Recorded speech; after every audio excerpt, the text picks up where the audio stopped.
눈먼 자들의 도시. 주제 사마라구. 해냄 출판사. 한 남자가 신호를 기다리며 차 안에 있다가 갑자기 눈이 먼다. 누군가 그를 집까지 데려다 준다. 데려다 준 사람도 눈이 먼다. 눈먼 남자는 아내와 함께 안과 병원에 간다. 평생 남의 눈을 들여다보면서 살아온 의사도 병원 대기실에 있던 사람들도 모두 눈이 먼다. 실명을 일으키는 전염병은 급기야 도시 전체로 퍼져나간다. 책은 이렇게 시작된다. 모든 사람이 일시에 눈이 멀어버린다면 아니다. 적어도 한 사람만은 눈이 멀지 않아야 한다. 왜냐하면 그래야 그 기막힌 상황들을 증언할 수 있을 테니까. 이 소설에서는 의사와 아내가 그 역할을 한다. 전염병이 퍼지자 정부는 눈먼 자들을 수용소에 격리시킨다. 수용소 또한 축소된 세상이다. 총을 든 눈먼 도둑과 악당들이 음식을 가로챈다. 음식을 미끼로 온갖 행패와 폭력을 휘두른다. 인간을 모독하고 생명을 가로채는 손들, 그것 또한 현실에 대한 비유다.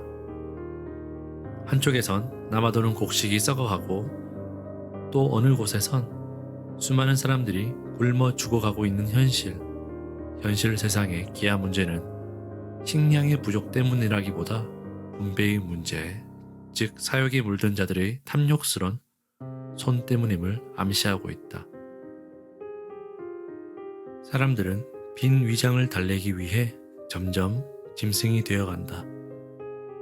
인간의 본성이 지닌 동물적 측면은 고통을 당할 때 확연히 드러나는 모양이다. 코로나19 팬데믹을 겪은 지 얼마 되지 않아서인지 이 책은 낯설지가 않다. 코로나19는 많은 사람들의 목숨을 앗아갔지만 적어도 모든 사람을 죽게 하거나 장님을 만들지 않았으니 다행이라고 해야 할까? 하지만 다행이라는 말은 섣부르다.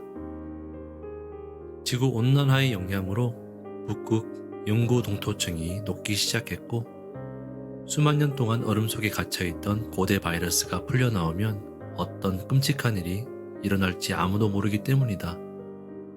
이미 재앙은 시작되었는지 모른다. 북극권에 접한 러시아의 유목민 마을에서 탄저균으로 술록 수천 마리가 떼죽음을 당한 데 이어 사람에게까지 전염돼 비상이 걸렸다는 소식도 들린다. 만약 우리에게 코로나19보다 더 끔찍한 재앙이 닥치면 우리는 무엇부터 해야 할까? 백신을 만들고 사람들을 격리하고 마스크만 잘 쓰면 될까? 이 책의 내용처럼 지옥 같은 어떤 상황이 닥쳤을 때 다들 절박한 생존을 위해서 모든 것과 사투를 벌이게 될 때 과연 정부는 우리에게 무엇을 해줄 수 있으며 우리는 언제까지 인간에 대한 신뢰를 잃지 않고 인간다움을 유지할 수 있을까? 이 책은 인간성의 모순과 나약함 그리고 욕망의 극점까지 나아간 이 문명이 실은 얼마나 허술한 것인지를 꼬집고 있다. 눈이 멀어버리자 사람들은 어둠 속에서 길 잃은 짐승처럼 울부짖고 헤맨다. 그러고 보면 견고해 보이는 이 세계는 얼마나 부서지기 쉬운가. 우리는 합리적이고 이성적으로 살고 있다지만 극단적인 재난 속에 들면 잔인한 약육강식의 본능 사이가 되고 만다. 작가는 이 책을 통해 인간성의 얇은 껍질을 들추어 단번에 우리 내면의 거대한 어둠을 드러내 보인다. 그리하여 우리 사회가 예기치 못한 재난에 처했을 때 어떻게 우리가 인간성을 잃지 않고 사람다운 길을 찾을 수 있는지를 묻고 있다.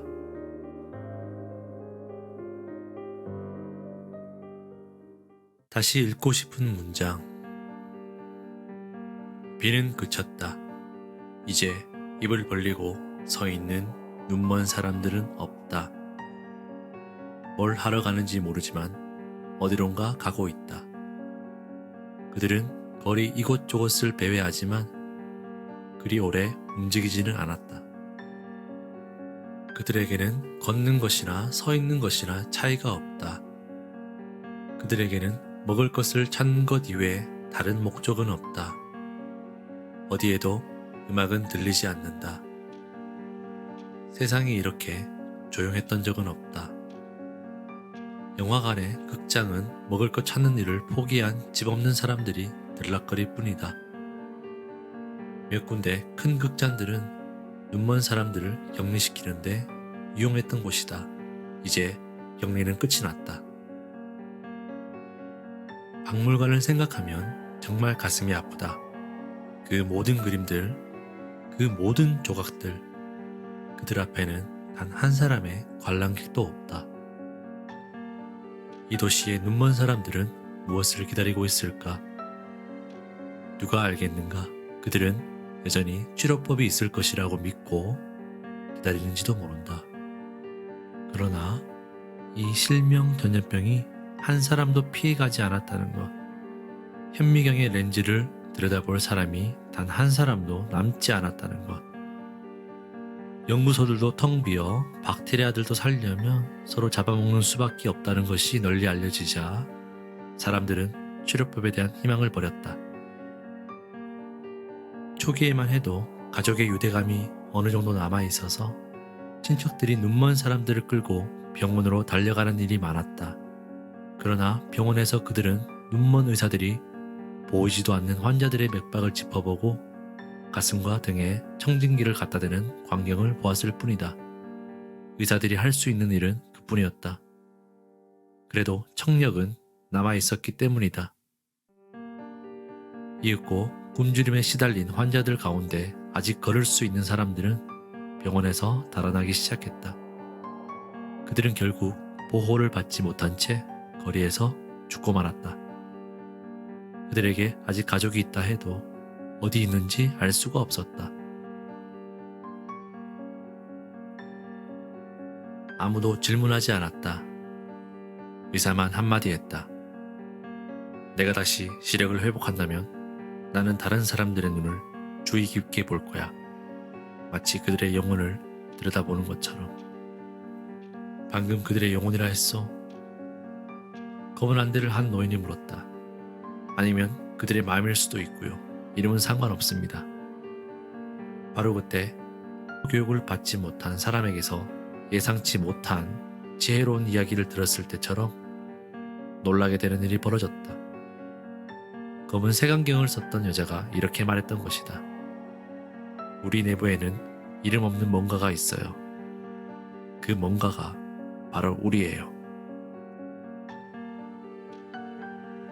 제일 마지막 장에서 의사의 아내는 말한다. 나는 우리가 눈이 멀었다가 다시 보게 된 것이라고 생각하지 않아요. 나는 우리가 처음부터 눈이 멀었고 지금도 눈이 멀었다고 생각해요. 볼 수는 있지만 보지 않는 눈먼 사람들이라는 거죠.